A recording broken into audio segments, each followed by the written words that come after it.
So நம்ம November 10ல் பார்க்க போகிற இம்பார்ட்டன்ட் டே வந்து பார்த்துட்டிங்கன்னா world science day for peace and development. So இந்த டே வந்து நவம்பர் 10 வந்து அப்சர்வ் பண்ணுறாங்க. ஸோ இதோட தீம் வந்து பார்த்துட்டிங்கன்னா trust transformation and tomorrow the science we need for 2050. இதுதான் வந்து இதோட தீம். ஸோ இதை டிக்ளேர் பண்ண யாருன்னு பார்த்துட்டிங்கன்னா யுனெஸ்கோ.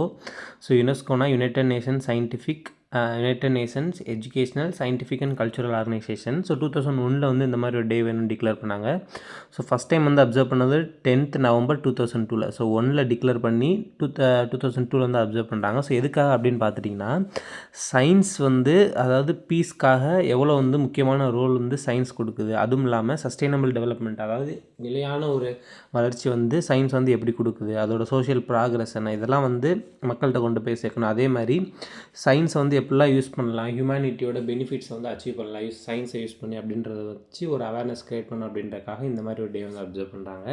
ஸோ நவம்பர் 10 வந்து world science day for peace and development வந்து அப்சர்வ் பண்ணுறாங்க. தேங்க்யூ.